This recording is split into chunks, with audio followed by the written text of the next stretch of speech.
saya akan merangkum beberapa hal penting terkait fuzzy logic. Seperti apa itu fuzzy logic, lalu kita akan membahas tentang imprecise data beserta contoh-contohnya, fuzzy set, dan bagaimana penerapan fuzzy logic dalam suatu sistem. Fuzzy logic adalah salah satu metode melakukan komputasi berdasarkan degrees of truth, bukannya berdasarkan logika boolean true or false 01. Logika fuzzy inilah yang menjadi dasar komputer modern saat ini. Degrees of truth ini mirip dengan probabilitas, di mana memiliki kisaran dari 0 sampai 1. Tetapi ingat bahwa degrees of truth ini memiliki konsep yang berbeda dengan probabilitas.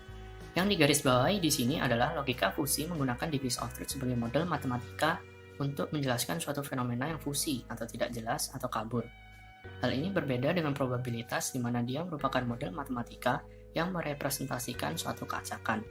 Sederhananya, logika fusi dapat digambarkan sebagai berikut. Logika fusi ini merupakan evolusi dari boolean, yang membuat kita bisa menentukan nilai di antara 0 dan 1. Logika fusi memiliki toleransi terhadap data-data yang tidak tepat. Tanpa fusi, kita hanya dihadapkan pada pilihan benar atau salah. Dengan hadirnya fusi, kita bisa mendapat tambahan pilihan di antara true or false, seperti mungkin benar, mungkin salah, mungkin tidak benar, dan lain-lain. Dari gambar tersebut terlihat bahwa boolean hanya menyajikan 0 dan 1, tetapi fusi memberikan keleluasaan untuk memilih nilai dari 0 sampai 1. Selanjutnya, kita akan membahas tentang imprecise data. Kita akan berbicara mengenai kaitan imprecise data ini dengan kehidupan kita sehari-hari.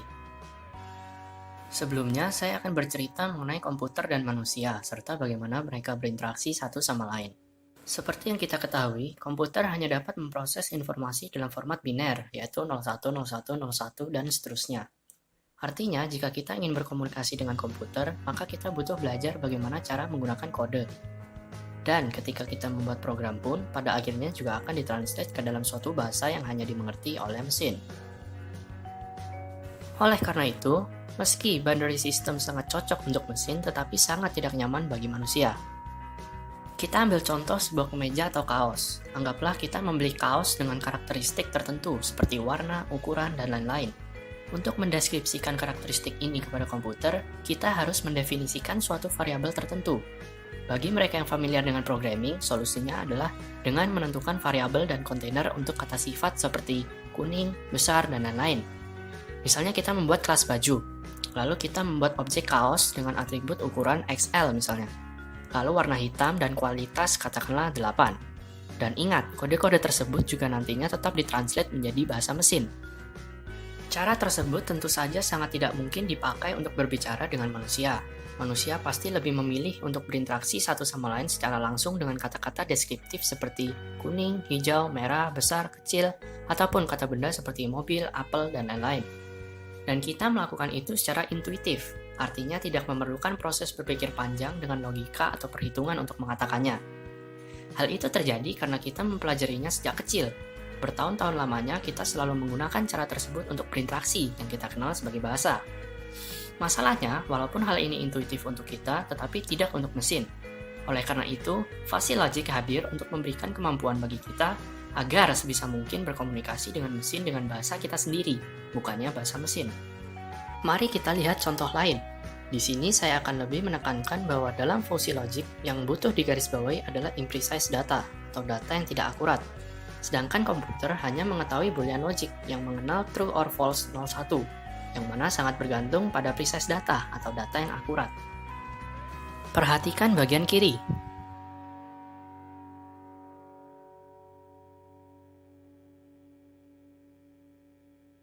Dari kejadian tadi, kita melihat seseorang sedang menyeberang jalan, sementara ada sebuah mobil yang mendekatinya, dan ada orang lain yang berdiri memberikan informasi detail tentang apa yang terjadi.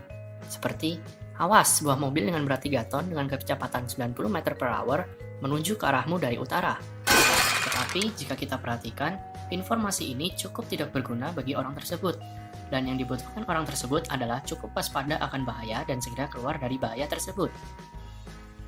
Sedangkan di sisi kanan, terdapat situasi yang sama persis, tetapi informasi yang diberikan hanya, awas, ada mobil. Dan itu memang informasi yang mungkin dibutuhkan oleh si penyeberang jalan. Bahkan tanpa informasi mengenai berat, kecepatan, dan arah mobilnya, kita bisa membuat keputusan yang tepat untuk menginformasikan ke orang dan menyelamatkannya dari bahaya. Ini adalah contoh yang tepat untuk menunjukkan bahwa tidak semua proses di sekitar kita membutuhkan precise atau informasi yang komplit. Mari kita lanjut ke contoh selanjutnya, yang biasa kita lakukan dalam kehidupan sehari-hari. Misalnya menyesuaikan suhu air saat sedang mandi. Walaupun kita berinteraksi dengan mesin dalam kehidupan sehari-hari kita, namun manusia hidup di dunia di mana kita berkomunikasi dengan kata-kata secara langsung, bukannya dengan bit atau byte suatu data yang sangat akurat. Ketika kita mandi, berapa suhu idealnya? Apakah kita pernah memperhatikan bagaimana mesin melakukan penyesuaian suhu? Apakah kita tahu berapa derajat tepatnya suhu air yang cocok untuk kita? Jadi bayangkan jika kita menginginkan suatu komputer untuk menyesuaikan suhu untuk kita. Apabila kita tahu persis derajat suhu yang kita inginkan, maka akan menjadi tugas mudah bagi komputer untuk melakukan tugas tersebut. Karena ada poin yang ditetapkan. Katakanlah kita ingin suhu 60 derajat. Maka komputer akan membaca itu, kemudian sensor akan mengirimkan feedback dengan menaikkan suhu, dan kemudian setelah menyentuh 60 derajat, maka pemanasan akan dihentikan. Namun, bagaimana jika kita tidak punya poin temperatur yang pas di pikiran kita untuk disesuaikan oleh komputer? Karena tampaknya kita lebih sering melakukannya secara intuitif daripada menggunakan angka, formula, derajat, dan hal semacamnya. Kita lebih sering menggunakan kata deskriptif seperti dingin, hangat, agak panas, dan lain-lain untuk menyesuaikan suhu air. Dan sepertinya kita tidak ada masalah melakukan dengan cara itu. Metode ini sangatlah jauh lebih cepat dan lebih nyaman daripada komputer yang melakukannya untuk kita. Tetapi, sebenarnya tugas ini jauh lebih rumit daripada yang terlihat. Orang yang berbeda akan memiliki preferensi suhu yang berbeda pula. Kadang suhu dianggap terlalu dingin untuk satu orang, tetapi mungkin ideal untuk yang lain. Bahkan dalam satu orang yang sama, mungkin memiliki preferensi suhu yang berbeda seiring musim berganti. Membawa semua variasi tersebut kepada komputer akan menjadikan hal tersebut menjadi sangat rumit untuk diselesaikan. Untuk itu, mari kita mengenal yang namanya fuzzy set. Bayangkan suatu apel merupakan anggota dari suatu set apel. Set merupakan suatu himpunan yang berisi semua apel yang ada di dunia, terlepas dari bentuk, warna, dan ukurannya. Jika kita menggigit apel tersebut, apakah itu masih sebuah apel? Apakah masih menjadi bagian dari set yang kita sebutkan sebelumnya? Jika jawabannya ya, coba gigit lagi apelnya dan jawab pertanyaan yang sama.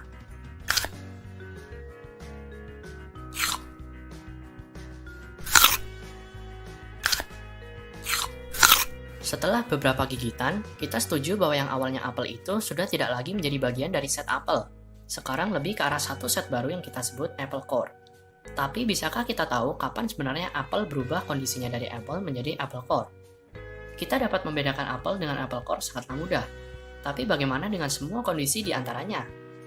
Dari sudut pandang komputer, segera setelah kita menggigit apel, maka bagi komputer itu sudah bukan bagian dari apel lagi, karena itu tidak memenuhi persyaratan dalam set apel. Dan juga bukan milik apple core, karena kita tidak memiliki persyaratannya juga. Jadi, di sini kita menemukan ide bahwa fenomena fisik di dunia ini tidak dapat hanya dikategorikan menjadi false atau true saja, tetapi kita harus bisa mendefinisikan lebih banyak keadaan di antara mereka. Dan di sanalah fuzzy logic berperan sangat penting. Selanjutnya, kita akan melihat bagaimana cara kerja fuzzy dalam machine system. Kita memiliki input yang merupakan crisp values. Crisp value bisa dikatakan sebagai fakta yang mempunyai precise value. Tapi kemudian kita memodifikasinya atau memalsukannya dengan suatu proses tertentu hingga kita memiliki fuzzy set. Dan inilah yang akan masuk ke dalam inference system atau inference engine. Disinilah terjadi magic. Ini merupakan tempat terjadi berbagai pertimbangan. Jadi kita memiliki rule base. Rule base ini memiliki suatu kondisi lalu diikuti akibat atau tindakannya. Misalnya, if water is dirty, then bla bla bla bla. Water itu datang dari fuzzy set, dan kemudian akan dicek membership function dari dirty. Yaitu, sensor akan melihat airnya untuk mengetahui seberapa parah tingkat kekotorannya. Kalau misalnya air berwarna hitam pekat, maka sensor akan mendeteksi ini sangat kotor, dan katakanlah nilainya 1. Setelah itu, kita akan bertindak atas dasar hal tersebut dengan cara tertentu. Jadi akan ada fuzzy set lain sebagai tindakannya. Misalnya, spin very fast, atau add detergent, atau do another rinse cycle. Jadi kita punya rule base, di mana berbagai aturan itu memiliki tingkat membership function yang berbeda untuk action yang berbeda dan output yang berbeda. Kita menjalankan semua rule itu dan kemudian mengkombinasikannya di dalam inference engine. Itulah yang dilakukan inference engine. Dia mengambil rule base dan menerapkannya pada fuzzy set dan mengkombinasikan mereka hingga muncul suatu output atau beberapa decided action. Decided action itu dalam bentuk fuzzy set, yang mana kemudian akan didefasit karena komputer, seperti yang disebutkan sebelumnya, dia hanya berhadapan dengan precise value, sesuatu yang pasti, yaitu true atau false. Kita butuh mendefasit menjadi sesuatu yang mana sistem dapat mengerti dan dapat menggunakannya. Setelah kita mendefasit, dan kita akan mendapatkan crisp value sebagai output yang berupa suatu action. Sekarang pertanyaannya, apakah ini bisa bekerja tanpa fuzzy logic? Jawabannya adalah bisa. Lalu bagaimana cara kerjanya tanpa fuzzy logic? Kita tetap mengambil crisp value, kemudian tanpa fuzzy logic, kita akan menerapkan banyak sekali if statement. Misalnya dari crisp value, kita dapat temperatur katakanlah 20 dan dirt 5. Lalu, if temperatur di bawah 30 dan dirt di atas 5, maka do rinse cycle. Dan kita harus melakukan ini berulang-ulang kali. Setelah kita memiliki semua rule tersebut, ini akan terlihat mirip dengan rule base yang awal. Tetapi perbedaannya adalah, karena kita mendeskripsikan semua rule if statement, dan kita belum melakukan apa-apa terhadap crisp value, maka seolah-olah kita mendefinisikan membership function dalam kondisi-kondisi dalam if statement tadi. Dan itu akan menjadi sangat kompleks dan menjadi tidak mudah untuk di-maintain, atau diubah kodenya dalam masa yang akan datang. Karena jika di masa depan kita mungkin akan mengganti ketentuan suhu atau tingkat kekotoran air untuk membuat mesin cuci menjadi lebih efisien, maka itu akan menjadi sangat merepotkan karena kita harus mengganti keseluruhan if statement dalam sistem. Tetapi pada fuzzy, kita tidak perlu mengganti rule base, tetapi hanya perlu mengganti definisi terhadap kekotoran atau suhunya saja. Sekian video kali ini, semoga bermanfaat.